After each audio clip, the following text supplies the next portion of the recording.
You know how last episode we killed a unique monster on a certain hill and thought that everything was all well and done? Fun fact, we killed the a Northern Star in cold blood. This was actually the guy we were looking for. Whoops! But on that note though, hey! This represents no problem whatsoever. Hey! Win by himself. Okay. That's a different type of hey that I started this episode on! Jerk! Get back here and face your fate with dignity. It was meant for someone else, but hey ho! Hey everyone, welcome back to Xenoblade Chronicles. In the last episode, we walked around and we explored and killed. Did we not? Yeah. In this episode though, we are going to do something rather unique in this episode. But not as unique as this guy. This is the hidden Gamagan, so hidden in fact he escaped us last episode. This guy, honestly, I feel like is a missed opportunity as far as unique monsters go. On this thin platform and in this high up, you'd think, oh, he must do a lot of blaze, he must do a lot of knockback or blowdowns. Actually, no, the worst he can do is knock you back with gore. But really, he's kind of pointless. Yeah. I mean, granted, he does have Fury Horn, which can give him a strength up and grant him haste, so he attacks you more and more often, making the knockback more dangerous, I suppose. But apart from that, Fire Breath, which makes Blaze happen in the frontal arc, and what? Thanks, Charlotte. But I think it's Flame Breath, which is a sneaker attack and can cause you blaze and also bind, which is definitely a unique attack. Also find it funny how he heats himself up in this cold Valak mountain. Yeah. But the one thing that I want to do beforehand is I want to get him onto the main platform just so his chest don't go bye-bye. But now it's done. If you could pretty much just take him out and just seal every single part he has, it should be fun. And with that all done, he's dead, and that is all done. And now it officially ends. That is the last flying monster that I will ever have to deal with in the blizzard on Valak Mountain. What? Nothing. Why'd you laugh? Oh, nothing. I'm correct, Donna. That is the last winged beast we have yet to kill on this mountain, especially in a blizzard. I think so. Yes. There's nothing else. Nothing demonic or vague about that one. Totally not. Anyway, though, if you wanted to know what art books this guy drops, simply put, Air Slash, Blinding Blossom, Spear Break, and Freeze Nate. You see? I was right. The blizzard's gone, the art book's been mentioned, and now we can carry on with our lives. The life in which, goes on about that guy because we just killed him. Yeah. Anyway, let's get on to another bad boy who we kind of forgot about, but is slightly hidden. Just slightly. As dawn of a new day comes, it's finally time. This is a side quest in which we could have done beforehand, but I wanted to save it because it was the last lesson of another reason why I like this game. It's you. Grogu got something to ask you. Do you remember about the mythical Empress? She used to be such a kind and nice monster. You know, as monsters go. But something made her horrible. I think she angry because something killed her child. Whoops. Yeah. You know the sad part is? It came from his daughter. I know one too, but she's so dangerous now. We have to kill her. We don't have to do that. She's not bad, monster. You'll make mistake. Some evil person killed her child. Went to nest before. you not hurt her, did you? Garuga understands she's angry because horrible person take child. You understand too, right? Ricky understand. Garuga don't want to hurt her, but everyone here in danger. Is that, but can you do? Difficult Emperor should be in the same place as before. Sorry, but we need you to do it. And the thing is, this affinity doesn't go anywhere. This side quest ends here. Adorno doesn't admit that she did wrong. We just have to clean up the mess of a family. Melee should be used to that by now. Never gets easier. But if you need to know where she is, same put, the hole that's right down here.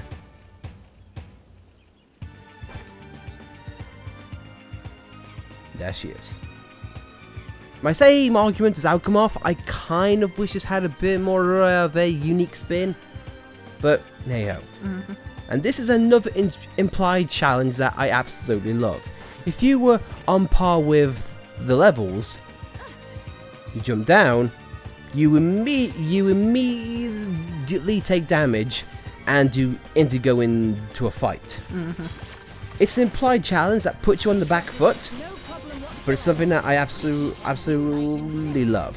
Okay, let's sort this out now. This side quest to me is so sad in the most tragic of ways, because the reason why the daughter asked us to kill the mythical empress in the first place was because she didn't want to be bullied, or for the dad to be bullied, because mythical empress was perceived to not exist. Yeah. But because in her rush to, you know, say, it's like, I'm gonna prove you guys wrong!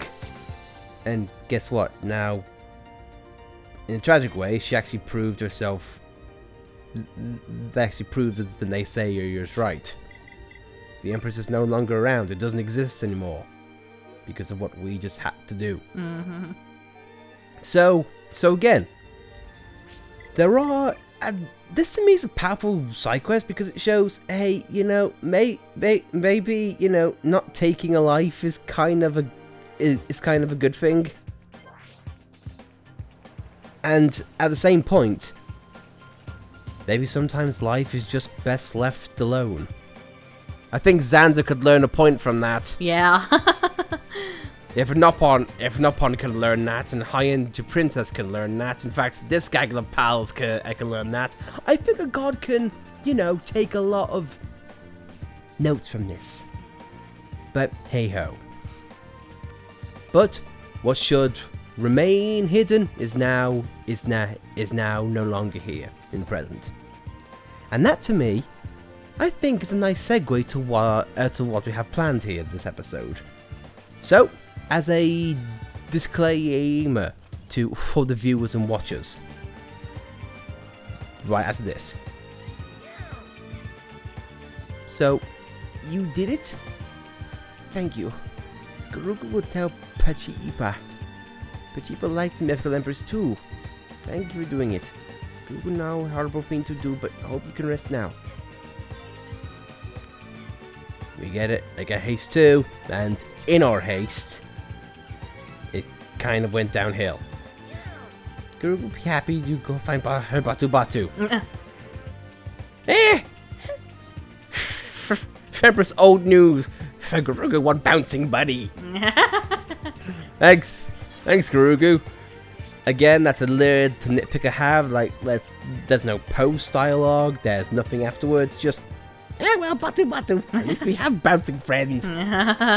Anyway, though, we'll just go back to Pachipa and then talk to her. But as we're doing this, as mentioned before, I cut myself off. What we're going to do now is that this video is technically over.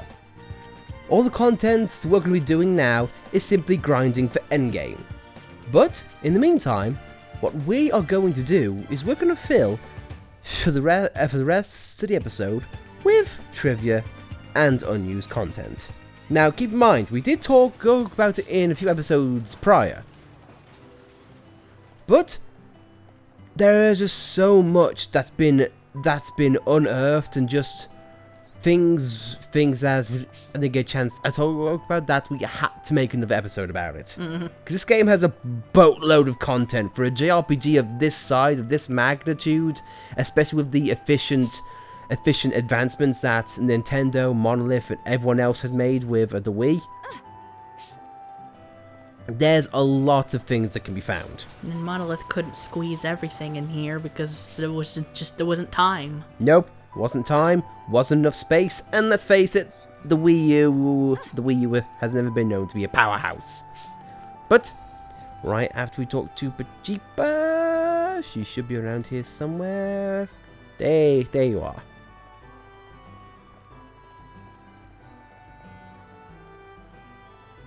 Now, let's talk to her and see what the results are. Pajipa get letter from Datapon, but it have sad news. It say Empress moved off by on a slag. They don't tell each other, so it makes it even more tragic. Empress probably moved to bigger house because so many babies. Such a pity Pajipa not get to meet Empress. Wanted to show Empress picture me and Papiki drew. That's it. They don't tell each other that they meddled in each other's plans. Again, a bit tragic for a Noppon family. Not every Noppon quest has a happy ending. But anyway, though, enough of that. Let's get on with the hidden and unused content. And again, visual-wise, this video is simply going to be about grinding. So sit back, listen, because now it's podcast time.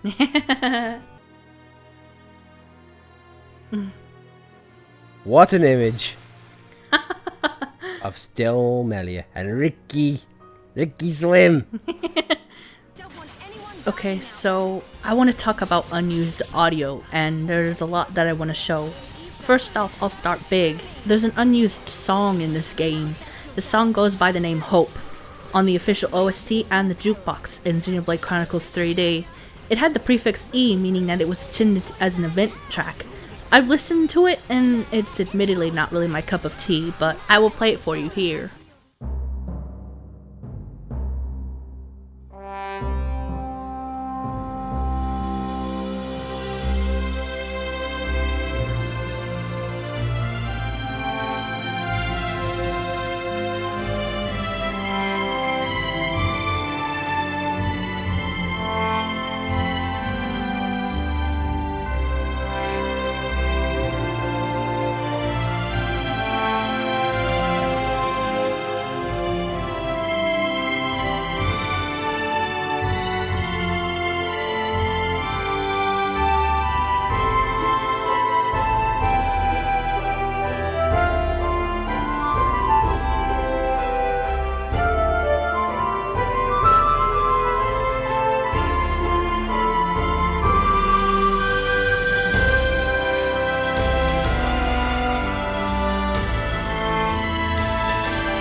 It's marchy, and it definitely gives the feeling of hope, like a song you would get from Colony 6, so I guess maybe that's why I'm not totally crazy on it. You've never been a fan of Colony 6. In more ways than one. I mean, have you ever heard that song? You'll have to play it for me, because I might, but then again I might not have. Because, like, I'm going to talk a lot about audio in this, and I'm going to put a lot of clips in here, and they're going to be ones you've never heard before. So this might be a video you'll have to watch. Okay, I'm all about that. There's also unused NPC dialogue. Every non-plot vital NPC in the game has a third voice clip of them addressing the speaker in a concerned manner, which is never used. Several of these were not redubbed for the international release, and they're all just short little Noppon grunts and noises, but I'll also play them here. What's that? No, I see. What? Think. Oh, woohoo! There's unused dialogue for both Meadowface and the characters. Firstly, there's also a ton of unused and untranslated Japanese dialogue for various characters. I managed to roughly translate them, and they were all just things like, let's go, we can do this, cover me, and I'll cover you, things like this. Even Alice has lines like that. Regarding Meadowface, there are 2 pieces of dialogue likely intended for when he was near death or defeated. The battle with him ends when his health goes down by a certain amount in-game. I'll put those voice clips here. All that work for nothing! This can't be happening! I don't lose!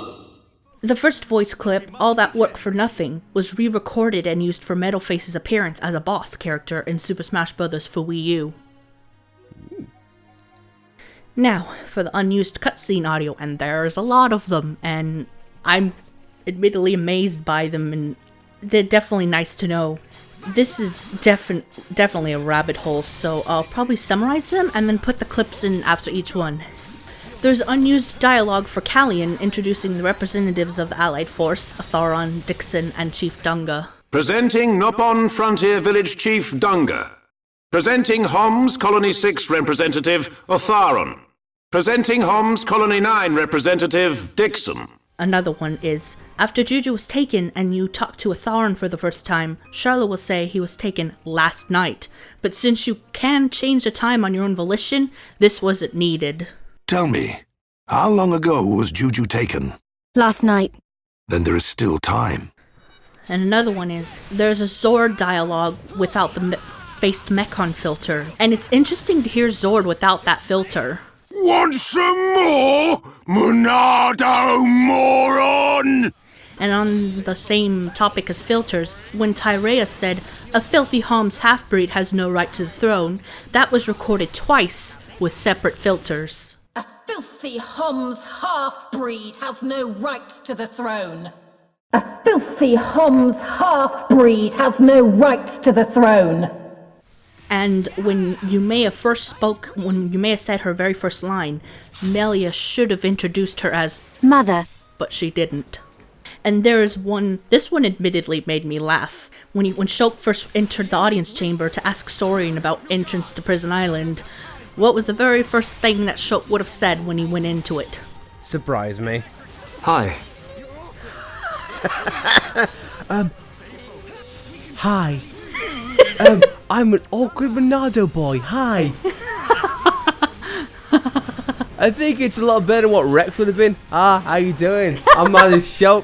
Friendship and butterflies and rainbows and unicorns. And on the cutscene with Saurian and Shulk talking alone, Shulk talks about how he wants to go to Prison Island because he saw a vision that we will fight faced Mechon. They must pay for what they did.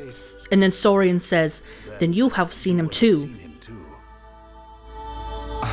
After this, Shulk just gasps, but he is meant to say him, implying that he's asking what Saurian's talking about, but Saurian's talking about how Zanza was sealed away there.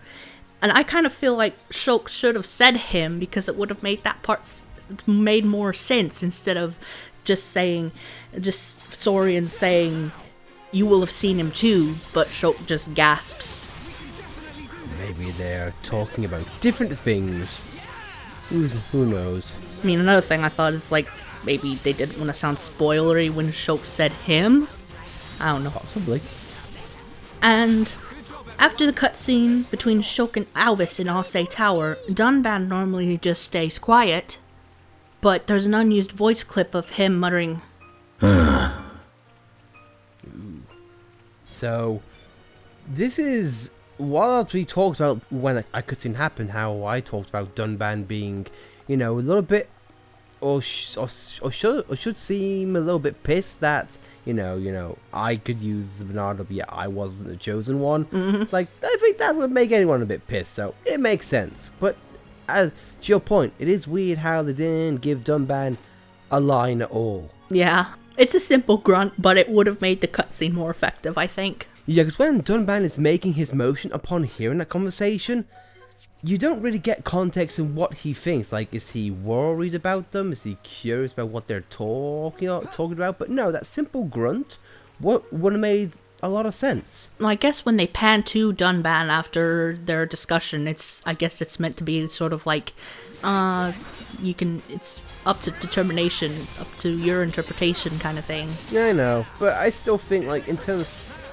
well, I guess when you put it that way, nothing in the story actually came ahead from that, so I guess it is a good decision to keep things vague, but oh no. Yeah, because like I guess if you put that grunt in there, players might think, Dunban's troubled by it, but then it never gets addressed, and like, that was never addressed, even though Dunban's clearly upset by it. Yeah. Keep things vague and keep things true to one character. I can understand that. So, anyway. And another thing is, when Dixon's supply ship shows up in Sword Valley, Alvis was meant to say, Precisely on schedule. And when I listened to it, it was funny because Alvis pronounces it as schedule. Yeah. yeah, schedule. You knew this? Yes. No. Schedule is a British term in which you use. I know. I you just imagined Alice being like, schedule. I didn't imagine that, no. No, because, Dixon, he came out of his shed for that. I'm just not used to schedules, so. Hey, mate, being British, I can honestly hold my hand up and say, yep, I sometimes mix schedule and schedule. I mean, because I knew it was a British thing, but I didn't realize you were so used to it. I thought you'd be surprised as well. With this Xenoblade, with how British it is sometimes, it doesn't shock me. I didn't know it was there, but it's like, okay, fine, you're using British fisms to a point. That I can heavily respect. And in Galahad Fortress, there's a whole string of lines of the party's reaction before entering it. Look at that. It's the Mechonis. It looks rather foreboding. And later on in Galahad Fortress, in the Mechon storage area... Mechon? So many of them. Wait, they're not operational. There's along lines of Galahad Fortress. There's also cut dialogue when Fiora would have attacked Shulk in there when she was in her silver face, and everyone was going to try to help. But Dunban orders a retreat. In reality, Fiora doesn't move and lets them leave, and the dialogue are as follows. Rhine! Dunban! We have to help! This isn't fair! Get in there! Help him! And later on, in the Fallen Arm, before Shulk and Fiora get ambushed on the Fallen Arm... Shulk? Are you okay? Let's worry about you first. I'm fine. Shulk! And this one's my favorite. In the cutscene between Dunban and Ricky on the Fallen Arm, Ricky would have said, There's a lake over there! Lake have fishies! This was probably cut due to the laughter being out of place. Yeah, because I can imagine with what just happened, like, my sister's alive. At least I think he is. At least think she is, and Fiora and Shulk jumped and possibly is dead, and everyone else I know is separated. All my friends are dead. Yeah, it would have been a awkward moment to laugh. A good moment to have a heart-to-heart, but a good old laugh, probably not. It wouldn't surprise me if they make Hearts voiced in the Definitive Edition. It wouldn't surprise me if they put that in there. God, I would love that. But then again, though, in the Definitive Editions, I would want a lot of things. Yeah. Like more detail, more story, more music. Juju being hit by a semi truck, but I'm not getting my hopes up. Here's another one of my favorites, and it's pretty lengthy. Upon meeting McCall, Ryan would have said, It's pretty dark in here. Ow! Man, that hurts. What idiot would just leave a cable line around like that? Sorry about that, my Bionis guests. I forgot. You can't see in the dark. You turned off the lights to get me. That ain't funny. If you consider the initial reaction to McCall's size and how he gets a kick of seeing people's faces every time, it makes more sense, because it was assumed that the lights were turned on and show McCall's big size. And another one is, it's minor, but after the first encounter with Gadol... Ah! Ryan, get it together! I think Shulk says it anyway. I feel like Shulk would say that to Ryan without context. Like, Ryan, just shut up and get it together. In fact, I think Dunban, Melia, Sharla, and Fiora, they all say Ryan, get it together. I just find it funny because it's Gaddle, and Ryan was probably upset, saying, oh, Gaddle's alive. No, I got competition now. That sucks. And as for character voice lines, there are a ton to go through. There are various voice lines for characters dying and the Monado failing. Everyone else has unused lines that are something like, wow, how shiny, and am I doing it right, and doesn't look good, which implies that there was meant to be dialogue during and after gem crafting. And when it comes to character dialogue in the actual gameplay, there are clips that I would like to note through. Fiora says, "Stop you!" which I had trouble figuring it out because of the accent, I'll admit. Yes, because I think, okay, a little bit of backstory on that. Alice came to me after discovering these voice lines saying, Lightning, I know this, but I don't know what this is. And her initial name for that file was Stop Chew. As in, it was somehow a cousin of Pikachu. But actually, it was actually Stopped You.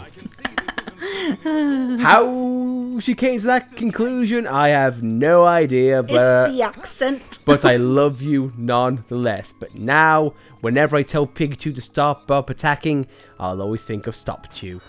Well, it was thought that Fiora would say that after you stop Eagle's Bionis /10 attack. Dunban has various cut dialogue from the Battle of Sword Valley, and when he did Blossom Dance, he originally just said, 1, 2, 3! I'll play some of the unused Battle of Sword Valley dialogue here, as I've never heard them myself, but most of them are all tutorial-centered. He does call out a few Mechon by name, though. A Mechon M51! Ha! A Mechon M63! This one's an M69! Dixon, Mumka, now's your chance! Get in close and take this thing down! Help the wounded! We'll take care of things here! Hold the line! Take out the advancing Mechon! There's no end to them! Use your arts to take them down! And Ricky has... This is one I really found charming. Ricky has an unused post-victory battle dialogue, I guess. It's like, time for din-dins! Yeah! Elvis and Dixon have dying lines despite their unbeatable states. This is unexpected. My bad luck ends here and all.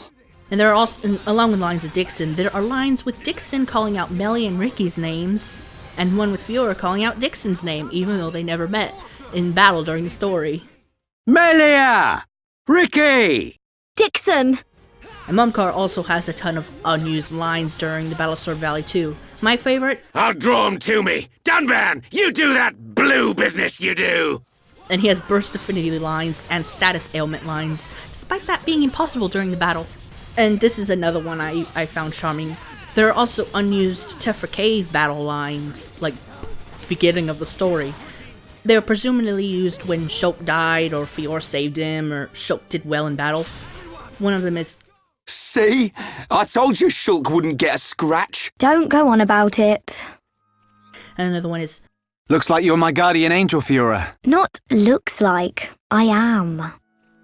And another one, what were you saying about Shulk not getting a scratch? I know. Sorry. And those are all the unique audio dialogues I want to talk about. There's quite a lot, so... Yeah, Xenoblade is a treasure trove of these bits and pieces. So much so that even after LPs are all set and done, and when a lot of research has gone into it, massive things like unused characters come up. So I feel like even after this episode is all set and done, and this whole project said and done, it's probably going to be a lot more content that we have yet to discover. Mm-hmm. I mean, for example, there are a lot of games, like very, very old games, like Dreamcast, NES games, so on and so forth.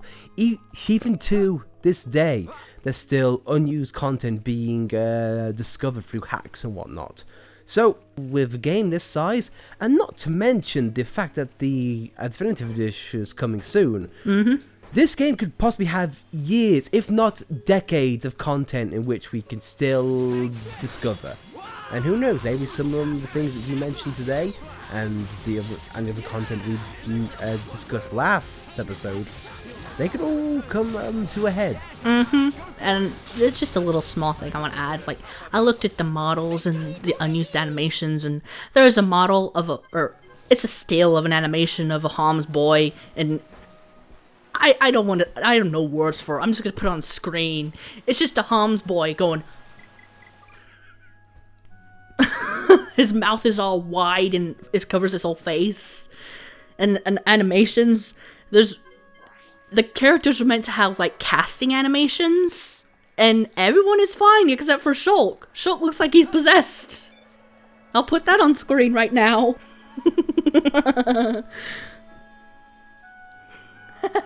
Shulk went through many changes, what can we say? Both in-game and out of game. I think on that note, guys, the episode is over. Except for one little thing. Do you want to know how special and how unique this game really is? To even downright to the finishing touches, like when the game development is over and you want to make, I don't know, maybe the little tidbits here and there, the touches no one else really sees or appreciates. Well, let me give you an example. One way that Xenoblade Chronicles does this is in the most exciting, most interesting aspect of a game ever. The save file icon! If you don't know, since the dawn of time, ever since memory cards for the PS1 came around, thank you PlayStation, for each game, it had a little bit of a save icon. It could be like a little animation, it could be like just a still image. Most games go for a still image. The same can be said for the Wii era. Xenoblade, that went an extra mile. It didn't go for a JPEG. It didn't go for a little animation. It had the GIF of Ricky engulfing you over and over and over again. I will show it here right now. Yeah, kind of scary and also kind of morbid at the same time. Never say this game did not try and go the extra mile. But anyway, guys, little bits of trivia and unused content are done for another day, as are our heroes. So, until then, guys, thank you very much for watching. If you like trivia or unused content, be sure to like it. If you don't, well, enjoy your vanilla games, you cretins. But if you want to subscribe to see more content and possibly more trivia and unused content, be sure to subscribe to see more. And as always, thank you very much for your time, and we'll see you next episode. Back to our regular programming of killing and story progression. Most likely the former. See you next time, guys.